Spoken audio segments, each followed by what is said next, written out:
और आज हम सीखेंगे कि मतलब why software testing is important और हम अपना करियर टेस्टिंग में ही क्यों बनाएं। राइट, ये क्वेश्चन तो तुम्हारे दिमाग में भी आया होगा। Right sir. हम्म। तो कोई बता सकता है मुझे जनरली कि टेस्टिंग इम्पोर्टेंट क्यों है?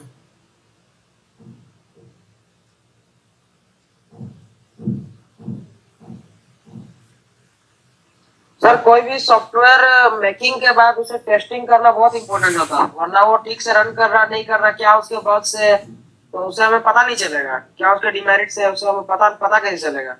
Right right.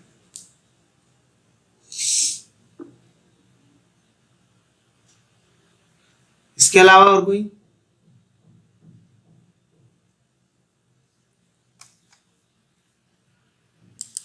ठीक है। सबसे मेन इंपॉर्टेंट थिंग है कि सॉफ्टवेयर टेस्टिंग इंपॉर्टेंट इसलिए है कि जो कस्टमर की रिक्वायरमेंट है, ठीक है, उसकी जो नीड है उसके एक्सपेक्टेशंस के अकॉर्डिंगली जो एप्लीकेशन है वो वर्क करेगी कि नहीं। सपोज तुमने एक एप्लीकेशन बना तो दी है, बट वो कस्टमर की रिक्वायरमेंट के अकॉर्डिंगली काम कर रही है कि नहीं ये थोड़ी ना पता लगेगा जब तक हम उसको प्रॉपरली टेस्ट ना कर ले। Right. The second thing is that कि उसमें ज्यादा से ज्यादा हम डिफेक्ट्स निकालें। ठीक है। अब जब हम डिफेक्ट निकालेंगे तो जो डेवलपमेंट टीम रहेगी वो उसको रिजॉल्व भी करेगी, देन भी हम टेस्ट करते हैं। तो इससे क्या रहेगा कि उसमें अगर उसकी फंक्शनैलिटी में कुछ प्रॉब्लम होगी या जो भी इशू रहेगा जो कि हमारी एप्लीकेशन को रन करने से रोकता है, तो हम उसको अगर रिजॉल्व कर देंगे और देन टेस्ट करेंगे, तो वो जो फंक्शनैलिटी में कोई चेंजेस या कुछ भी जो भी एक तरह से बोल सकते हैं कि स्टॉपेज या ब्लॉकर्स जो हैं, और वी कैन से लाइक जो भी एप्लीकेशन को चलने में कुछ भी प्रॉब्लम कर रहा हो, अगर वो रिजॉल्व हो जाएगा तो कस्टमर के रिक्वायरमेंट के अकॉर्डिंगली काम भी करेगी एप्लीकेशन, प्लस कोई भी कस्टमर जो रहेगा वो उसको एक तरह से हेडेक नहीं हुआ। सपोज कई बार ऐसा होता है कि एप्लीकेशन हम जैसे टेक्स्ट, कई बार देखा होगा तुमने कि नेटवर्क कम रहता है और हम फॉरवर्ड कर रहे हैं व्हाट्सएप पे टेक्स्ट, बट वो फॉरवर्ड नहीं हो पाता है। ठीक है, तो वो नेटवर्क का इशू है। बट अगर ये एप्लीकेशन में कुछ खामी हो, जैसे कि मैं कर तो रहा हूँ, क्लिक कर रहा हूँ, लेकिन सॉरी टैप कर रहा हूँ टेक्स्ट पे, जैसे ही एंटर करते हैं जैसे ही, तो मैं टैप करने पे वो जो टेक्स्ट है वो सेंड नहीं हो रहा सामने वाले को, तो आप इरिटेट हो गए। राइट। तो तुम्हारा एप्लीकेशन बनाने का कोई सेंस ही नहीं रहेगा। So that is the main thing is that कि कोई भी इशू नहीं होना चाहिए। Your application should be the defect free. Right. Okay. The next point, like the properly tested software ensure cost effectiveness, reliability, security and high performance further result in time saving. ठीक है। कहने का मतलब ये है कि अगर आपकी एप्लीकेशन प्रॉपर तरीके से वर्क करेगी तो एक तो कॉस्ट इफेक्टिव रहेगी, प्रॉपर जो आपकी एप्लीकेशन है रिलायबल रहेगी, एंड कई बार ऐसा भी हो सकता है कि आपकी एप्लीकेशन को कोई हैक कर लेता है। सपोज यूजर नेम पासवर्ड आपने डाला, हो सकता है कि उस यूजर नेम पासवर्ड को किसी ने हैक कर लिए हो। एक्चुअली होता क्या है कि जब कोई हम एप्लीकेशन पे यूजर नेम एंड पासवर्ड डालते हैं तो वहां पे अगर हम कुछ भी रॉन्ग, सपोज मैंने लॉन्ग स्ट्रिंग डाल दी, लॉन्ग स्ट्रिंग मीन्स मतलब बहुत सारे मल्टीपल्स कैरेक्टर्स डाल दिए, तो तुम जैसे एंटर करते हो तो एक एरर आती है और उस पॉपअप में जिस टेबल में आपने डेटा को सेव किया है वो शो हो जाता है। तो जो हैकर रहता है उसको हैक कर लेता है with the help of that table, because जो भी तुम्हारी इन्फो है वो पूरी टेबल में सेव है। तो सिक्योरिटी पर्पस पे भी इंपॉर्टेंट रहता है कि ऐसा तो नहीं है कि मैं कुछ लॉन्ग स्ट्रिंग्स इसमें एंटर कर रहा हूँ तो हमारा जो डेटाबेस है वो हैक हो गया हो या आपकी एप्लीकेशन ही पूरी तरीके से हैक हो गई है। ठीक है। Then high performance which further result in time saving. अगर परफॉर्मेंस वाइज देखें तो हम, ठीक है, सपोज वही एग्जांपल लेते हैं हम कि कुछ आप किसी को मेल फॉरवर्ड कर रहे हैं जीमेल एप्लीकेशन, तो कभी कभी ऐसा होता है कि सर्वर डाउन रहता है। वो सर्वर डाउन कुछ नहीं रहता है, ठीक है, वो प्रॉपर एप्लीकेशन टेस्टिंग नहीं है। जब नंबर ऑफ यूजर्स जो है, मतलब कि एक टाइम पे सपोज ओम भी एक्सेस कर रहा है, मोहित भी एक्सेस कर रहा है और मैं भी कर रहा हूँ, तो से हमें वो चीजें दिखती तो नहीं है, लेकिन एक्चुअली में होता क्या है कि जैसे ही आप क्लिक करते हो वो रिक्वेस्ट जाती है सर्वर पे। ठीक है। देन हमें रिस्पॉन्स मिलता है। तो एक ही टाइम पे अगर मल्टीपल यूजर्स उस चीज को एक्सेस करोगे तो क्या होगा, जैसे let me take a very simple example. Suppose अगर आप एक रोड पे जा रहे हो तो होता क्या, अगर आप सिंगल बाइक से जाते हो तो आपको इतना ज्यादा वो इशू नहीं रहता है, ठीक है, क्योंकि कुछ कोई भी आ नहीं जा रहा है। बट सपोज उधर से भी 3-4 बाइक्स आ रही है और आप भी इधर से 2-3 बाइक्स आ रही है, तो ट्रैफिक जाम होगा ना, निकलने का रास्ता जो रहेगा वो चौक हो जाएगा, राइट। तो सेम थिंग इज दैट, मतलब हमें यहाँ पर दिखती नहीं चीजें, बट सेम टाइम्स में मल्टीपल्स यूजर्स जो एक्सेस कर रहे हो तो उससे परफॉर्मेंस वीक होता है, क्योंकि अगर ट्रैफिक रहेगा तो आपने जो रिक्वेस्ट सेंड की और रिस्पॉन्स आएगा उसमें तो टाइम लगेगा ना, राइट। तो सेम थिंग यहाँ पर भी होती है कि एप्लीकेशन जो है उसका परफॉर्मेंस भी चेक हो जाता है कि यार ऐसा तो नहीं है कि 4-5 यूजर्स हम मल्टीपल एक्सेस कर रहे हैं तो परफॉर्मेंस वो उसका वीक है, तो इससे हमारा जो टाइम रहेगा वो भी कंज्यूम होगा। The next point, like when a software development project is under process, so you need to know that error may appear in any phase of life cycles. Few of them are known to be undiscovered. Thus, the importance of software testing cannot be ignored. Suppose तुमने development किया, उसके बाद कुछ process में जाके तुम अटक गए, ठीक है। जैसे जीमेल की बात करूं मैंने, तुमने सेटिंग में जाके अब तुमने थीम चेंज की, लेकिन थीम चेंज नहीं हो रही है, ठीक है। या कोई भी एक क्रिटिकल जो है कि आपने सेंड किया तो सेंड नहीं हो रहा है, तो आप बीच में स्टक हो जा रहे हो एप्लीकेशन में, ठीक है। तो इसलिए भी टेस्टिंग इंपॉर्टेंट है, ठीक है। Any doubt?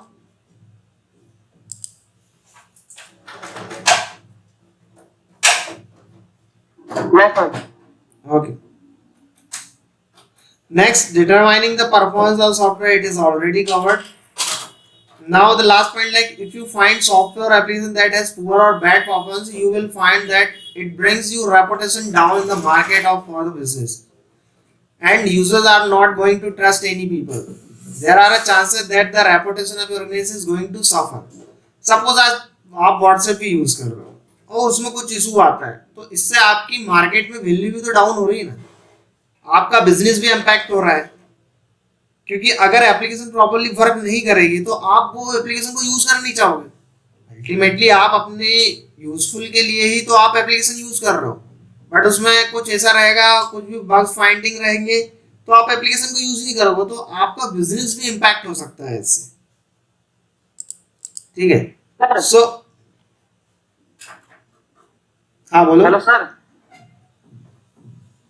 हाँ मोहित बोलो। सर क्या आपने प्रेजेंटेशन जो आपने बनाया है तो क्या आप इसे हमें शेयर कर सकते हैं, दे सकते हैं ग्रुप में? बिल्कुल बिल्कुल, कोई इशू नहीं। हम सर इसे पढ़ना चाहते हैं और हम आप सर प्लीज इसे ग्रुप में फॉरवर्ड कर दीजिएगा ना please sir. Okay sure sure. अब मैं तुमको एक रियल टाइम एग्जांपल बताता हूं कि टेस्टिंग का क्या इंपॉर्टेंस है, राइट। मान लो एक बैंकिंग एप्लीकेशन है, ठीक है। सपोज आपने अपने मोहित ने तुम्हारे फ्रेंड ओम को 5,000 रुपए ट्रांसफर किए, ठीक है। अब हुआ क्या कि मोहित के अकाउंट में से तो वो डिडक्ट हो गए, पर ओम को क्या हुआ कि वो अमाउंट क्रेडिट ही नहीं हुआ। तो आप क्या करोगे बताओ मुझे, मोहित क्या करोगे बताओ। बीच में सर बहुत सारे इसके रीजन हो सकते हैं, बीच में सर्वर इशू की वजह से हो सकता है, या फिर हमारा मनी बीच से ही किसी ने हैक कर लिया हो, राइट। बट तुम क्या करोगे उस कंडीशन में, ये बताओ। उस कंडीशन में तुम जाके हैकर को कुछ तो बोल तो उसे रिपोर्ट करेंगे, कंपनी को कॉल कर उसे रिपोर्ट करेंगे। Right right. और क्या इसके इम्पैक्ट रहेंगे?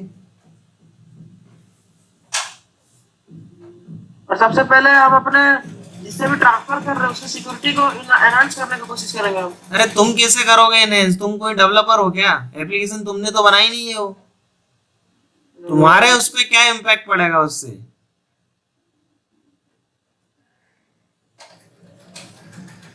अरे भाई तुम्हारे अगर 5,000 रुपए चले गए तो ओम तो यही बोलेगा ना कि मुझे तो मोहित मुझे मिले ही नहीं है पैसे, मैं तुम्हें कैसे उधार ले रहा है जैसे सपोज। तो मोहित के ऊपर तो इम्पैक्ट हुआ ना कि यार मैंने 5,000 रुपए तेरे को ट्रांसफर कर दिए हैं लेकिन मेरे पास नहीं आया, तो वो ये भी बोला कि मेरे पास तो आए नहीं है, तो मैं क्या कर सकता हूँ उसमें, मैं थोड़ी ना दूंगा पैसे वापस, राइट। Yes, sir. तो इससे क्या हो रही है, क्वालिटी इंपैक्ट हो रही है, बिजनेस जो है हमारा डाउन हो रहा है। और एक प्लस आप एक बताओगे कि यार सपोज एसबीआई की एप्लीकेशन यूज कर रहे हैं यार तुम, वो एसबीआई को छोड़ो, उसमें पैसे ट्रांसफर हो जाते हैं और कंप्लेंट करने पे भी कोई रिस्पॉन्स नहीं आ रहा है, तो ये तो ठीक है 5,000 की बात हुई। कभी सुना है तुमने कि 2 करोड़ 3 करोड़ रातों रात यहाँ से यहाँ ट्रांसफर हो गए? हो जाता है ना कभी कभी। तो ये it's a highly impact to the business, right. तो आप हो सकता है कि वो अकाउंट में से पूरे पैसे निकाल के दूसरे बैंक में भी ट्रांसफर कर सकते हो।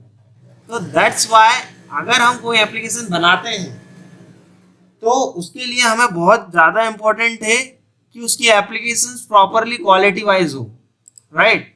इससे क्वालिटी इम्पैक्ट नहीं होगी, प्लस आपका जो बिजनेस सिनेरियोज है या बिजनेस भी इम्पैक्ट नहीं होगा, right. Got it? Yes, sir. So this is the actual real time example. और इंटरव्यू में हमेशा ये क्वेश्चन पूछते हैं, ठीक है, कि उस टाइम पे क्या होता है कि नॉर्मली जो स्टूडेंट्स रहते हैं वो यही बताते हैं ज़्यादा से ज़्यादा डिफेक्ट निकालना, बस इतना बता देते हैं कि हम इसलिए इम्पोर्टेंट है हमारी एप्लीकेशन प्रॉपरली चले, है ना, बस इतना बताकर छोड़ देते हो। बट रियल टाइम पे अगर आप उनको डिस्क्राइब करो कि लेट मी सपोज सर ऐसे हम करेंगे, तो एक तुम्हारा इंटरव्यू पर इंटरव्यूअर जो रहेगा सामने वाला एक अलग हाईलाइट रहेगा तुमसे, ठीक है। So it's all depend on you कि मतलब तुमने स्टार्टिंग में उसकी मेंटेलिटी सेट कर ली कि हाँ ओम जो है बहुत, उसने मतलब पूरा एक 10 स्टूडेंट्स थे उसमें से ओम ने जो है प्रॉपरली तरीके से डिस्क्राइब किया, रियल टाइम एग्जांपल दिया, तो इससे आपकी क्रिएटिविटी प्लस ऑब्जर्वेशन का अटेंशन होता है, ठीक है। सो ये सारी चीजें बहुत इंपॉर्टेंट रहती है इंटरव्यू पॉइंट ऑफ व्यू से। और यही स्टूडेंट मिस्टेक करते हैं और बोलते हैं सर हमारा तो सिलेक्शन ही नहीं हुआ, हमने तो आंसर दिया था। यार तुम्हारा आंसर किस टाइप का वो भी तो ऑब्जर्व करो, राइट। तो तुम फिर ये नहीं कह सकते उतने टाइम पे कि हमको क्यों नहीं सेलेक्ट किया गया, क्योंकि आप डिपेंड कर, जो भी है सब इंटरव्यू में आपके ऊपर डिपेंड है, आप उस चीज को कैसे डिस्क्राइब कर रहे हो, राइट। सो ये हमेशा ध्यान रखना, कभी भी आप इंटरव्यू देते हो तो एक एग्जाम्पल लेके डिस्क्राइब करो। ये नहीं कि रटा रटा है कि हाँ testing the application with intent to finding the difference as much as possible and at the end give a quality piece output. अरे भाई यहाँ पे तुम क्या दिखाने आए हो, यहाँ पे तुमसे कोई डेफिनेशन थोड़ी ना पूछेंगे, रियल टाइम पे आपने उसको कैसे डिस्क्राइब किया, कैसा आपका ऑब्जर्वेशन रहेगा। So that things is very important for us, right. Now we move on, why do you choose software testing as a career.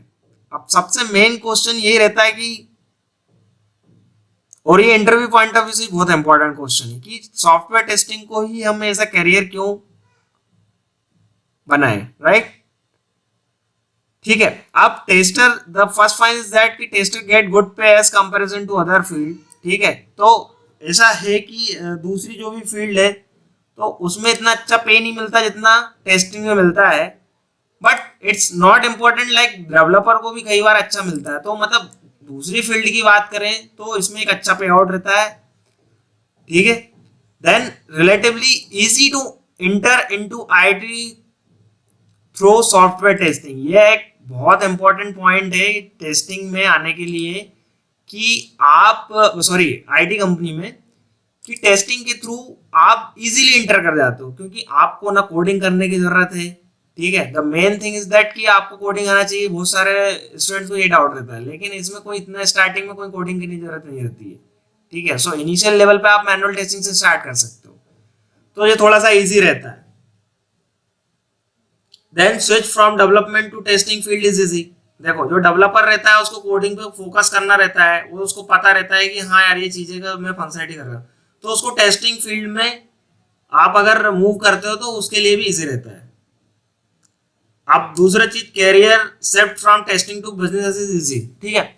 So testing से बिजनेस एनालिस्ट, आप जो बिजनेस एनालिस्ट क्या होता है, तो बिजनेस एनालिस्ट जो रहता है वो क्लाइंट से रिक्वायरमेंट को गैदर करता है, देन कंपनी में बताता है सभी को कि इस प्रोजेक्ट पे हमको काम करना है। तो सपोज जो टेस्टिंग करता है तो उसे सारी चीजें पता रहती है कि पर्टिकुलर आप कौन सी भी एप्लीकेशन पे काम करते हो, ठीक है, तो तुमको पूरा नॉलेज रहेगा क्योंकि आपको उस पर टेस्टिंग करनी है, तो आपको पूरा ऑब्जर्वेशन प्लस उसका फ्लो कैसा है वो you know very well. But एक डेवलपर की बात करें तो डेवलपर को एक मॉडल देता है कि सपोज व्हाट्सएप की बात करें तो उसको एक मॉडल दे दिए कि तुम प्रोफाइल वाले मॉडल पे काम करो, तुम इसको डेवलप करो, तो वो सिर्फ उसी की चीजों को समझेगा और उसकी फंक्शनलिटी को। बट टेस्टर का ऐसा नहीं रहता है, उसको प्रॉपरली इंटीग्रेट करना रहता है each and every functionality, right. उसे प्रोफाइल भी देखना है, चैटिंग भी देखनी है, और उसके बाद जो उसकी प्राइवेसी है वो भी देखना है, स्टेटस भी देखना है। तो जितनी भी फंक्शनलिटी रहती है द एंटायर प्रोसेस उसको गो थ्रू करनी रहती है, ठीक है। तो बिजनेस एनालिस्ट का जो काम रहता है वो tester already know very well, right, कि उसको क्या क्या रहेगी, नीड क्या क्या है कस्टमर की, तो वो जो कि एक बिजनेस एनालिस्ट का काम रहता है, ठीक है। तो टेस्टर को इजीली वो मूव ऑन कर सकता है। तो अगर आपके पास मल्टीपल स्किल्स है तो आपकी रेपुटेशन भी बहुत अच्छी रहती है कंपनी में। दूसरी बात, testing tools are easy to learn in software testing field, ठीक है। तो जो टेस्टिंग के टूल्स रहते हैं वो भी बहुत इजी रहते हैं क्योंकि इसमें ऐसा कुछ नहीं रहता, ऑलरेडी जितनी भी चीजें हैं तो वो कस्टमाइज रहती है, right. Good on site opportunities. अब देखो, अगर आपको नॉलेज अच्छा है, कई बार ऐसा रहता है कि सपोज आप एक यूएस के प्रोजेक्ट पे काम कर रहे हो, ठीक है, आपको पूरी फंक्शनलिटी पता है कि ये चीजें कैसे काम करती है, तो अब आपको इंस्टॉलेशन के लिए या कंपनी में जाके इसको ट्रेनिंग प्रोवाइड करना है कि ये सॉफ्टवेयर वर्क कैसे कर रहा है, तो आपके लिए ऑन साइट की भी अपॉर्चुनिटी रहती है कि आपने जो प्रोजेक्ट बनाया है तो टेस्टर से अच्छा और कोई अंडरस्टैंड नहीं कर सकता, ठीक है। तो वहां पर भी आपकी एक रेपुटेशन रहती है कि ऑन साइट जा रहा है भाई अपना, प्लस आपकी सैलरी भी जस्ट डबल हो जाती है क्योंकि जो पे ऑफ रहता है वो जस्ट डबल रहता है and depends on like client कौन सा है, ठीक है। The next point is can work as a freelancer. तो आप जैसे बहुत सारी साइट है, अपवर्क हो गया, फ्रीलांसिंग है, तो वहां से भी आपका काम स्टार्ट कर सकते हो टेस्टिंग के लिए। ऐसा नहीं है कि कोई कंपनी में ही काम करना जरूरी है, बहुत सारे ऐसे प्रोजेक्ट्स हैं जो फ्रीलांसिंग या अपवर्क पे अवेलेबल है, तो वहां पर भी आप अच्छा काम कर सकते हो, ठीक है। तो इसलिए सॉफ्टवेयर टेस्टिंग में करियर बनाना बहुत इजी है, प्लस आपके करियर पॉइंट ऑफ व्यू से भी ग्रोथ के accordingly as a professional growth as well as personal growth बहुत सही रहता है। सर ये पॉइंट समझ में नहीं आया कि वर्क एज फ्रीलांसर, ये वाला कैन वर्क एज फ्रीलांसर, इसका मतलब समझ में। ओके ओके, अगर तुम्हारी जॉब लगती है तो तुम कंपनी में जाके क्या करते हो? कंपनी में जाके जो कंपनी हमको जो प्रोजेक्ट के ऊपर काम देगा वही काम हम करेंगे। ठीक है, प्रोजेक्ट कौन देता है? दूसरी कोई भी कस्टमर आके उसका ऊपर हमको प्रोजेक्ट देता है हमारी कंपनी को, वो कंपनी हमको वो प्रोजेक्ट हमको, राइट। फ्रीलांसिंग का काम ऐसा रहता है कि ऐसा आप अब ये समझ लो कि एक वेबसाइट है, अपवर्क नाम की, सर्च करके देखना आज ही, या फ्रीलांसिंग, ठीक है। तो अपवर्क फ्रीलांसिंग एक प्लेटफॉर्म है, ऐसा कंपनी समझ लो उसको कि एक कंपनी है जिसके पास बहुत सारे प्रोजेक्ट्स हैं, उस प्रोजेक्ट्स पे बिड्स रहते हैं, मतलब आप सभी जो भी जितने भी टेस्टर्स है, डेवलपर्स है, कोई वहां पर प्रोजेक्ट पे बिड लगाते हैं, मतलब बोली लगाते हैं कि मैं ये काम को $100 में कर दूंगा, $200 में कर दूंगा, $300 में कर दूंगा, ठीक है।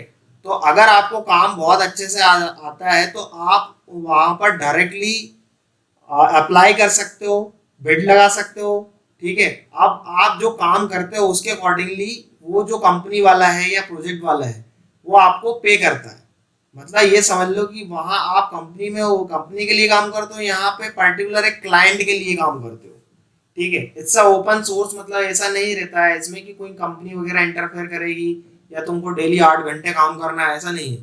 काम दिया है, उसमें टाइम कितना है आप एस्टिमेट बताओगे क्लाइंट को, वो फिर आपको बताया कि मैं इतने ही पे कर पाऊंगा। अगर आप एग्री रहते हो उसको काम को करो, देन वो आपको पे आउट करता है, राइट? तो ये भी एक Yes, बहुत sir. बड़ा प्लस पॉइंट रहता है। Yes sir, understood? प्रॉपर समझ में यस आया? Sir, yes sir, yes sir, yes sir. Okay. और किसी को कुछ डाउट? सर अगर कोई सॉफ्टवेयर टेस्टिंग मतलब फील्ड में जाना चाहता है तो सर 12th के बाद उसका क्या मतलब होना चाहिए, उसके बाद क्या करना चाहिए उसको? नहीं, एटलीस्ट उसको ग्रेजुएशन तो जरूरी है, ठीक है? सर 12th के बाद अगर वो कर भी सर लेता है तो उसे कोई वो मतलब एज अ फ्रीलांसर आप जरूर काम कर सकते हो, बट आपको कंपनी के लिए तो ग्रेजुएशन की नीड रहेगी ना।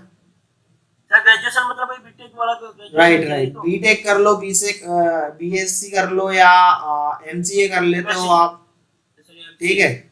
अच्छा, सबसे बड़ा प्लस पॉइंट ये है टेस्टिंग फील्ड के लिए, आप किसी भी स्ट्रीम से पास आउट ग्रेजुएट हो, ठीक है, तो आप एज अ टेस्टर काम कर सकते हो। ये किसी भी फील्ड में, एज अ डेवलपर की बात करोगे तो कंप्यूटर साइंस, इवन वो तो कभी कभी ये भी रेस्ट्रिक्ट कर देते हैं कि कंप्यूटर साइंस वाले को ही मतलब डेवलपमेंट का काम दिया जाएगा, ठीक है?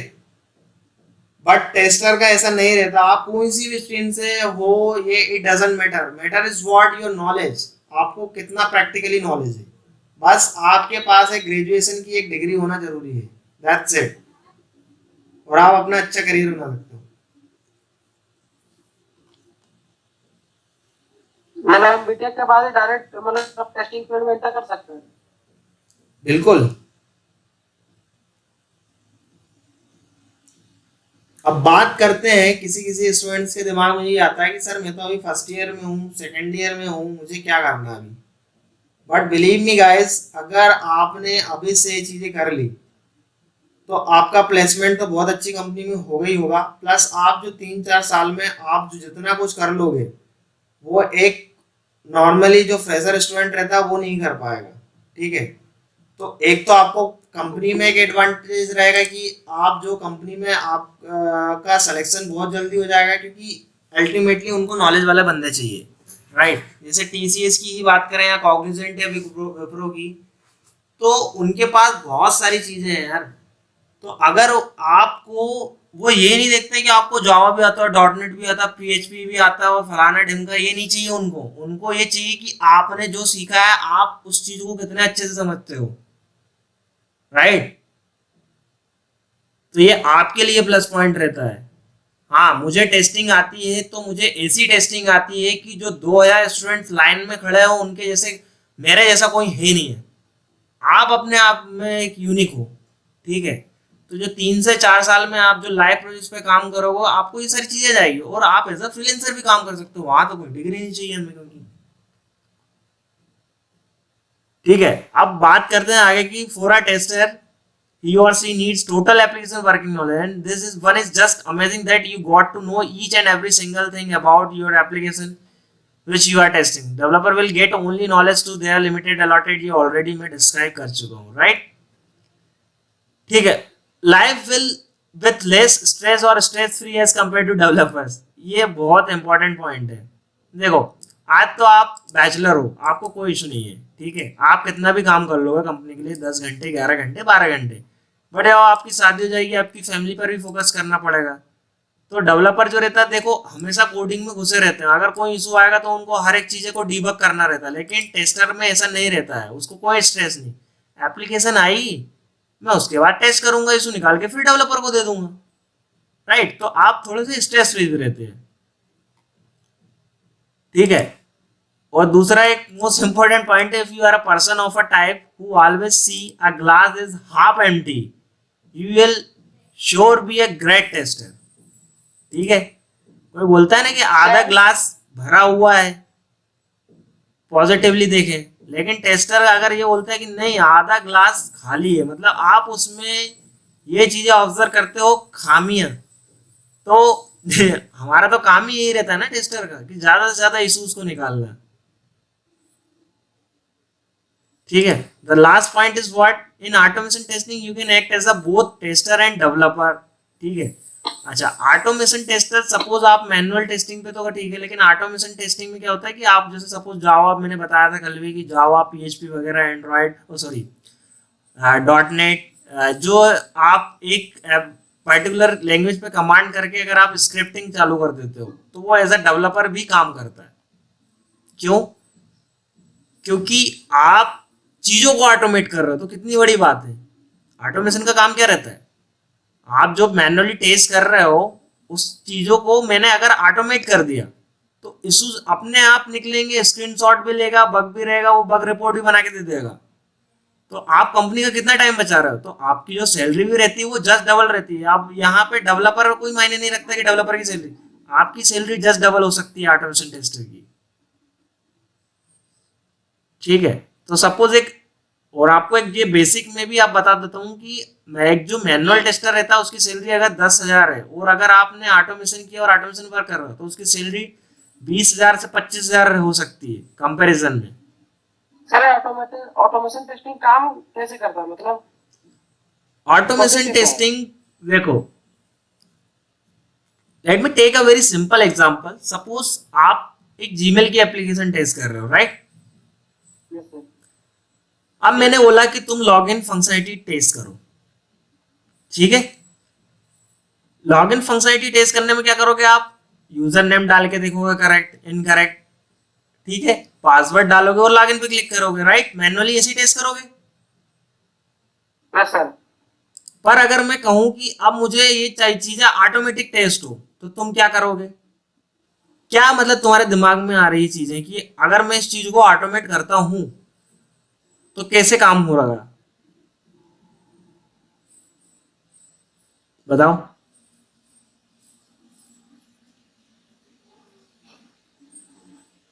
अरे भाई सिंपल है ना यार, ऑटोमेटिकली ब्राउजर ओपन होगा,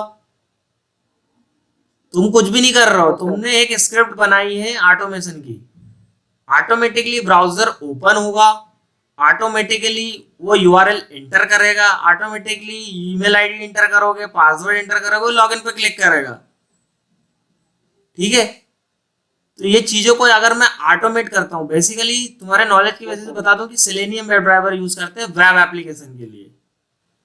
वेब एप्लीकेशन जो हम ब्राउजर पे करते हैं ना, that is called web application, और जो हम डेस्कटॉप पे वीएलसी प्लेयर वगैरह यूज करते हैं ये डेस्कटॉप एप्लीकेशन कहलाती है। इसके लिए हमें कोई इंटरनेट की जरूरत नहीं है, लेकिन वेब एप्लीकेशन के लिए नेट की नीड रहती ही रहती है। ये भी एक इंटरव्यू का क्वेश्चन है ना?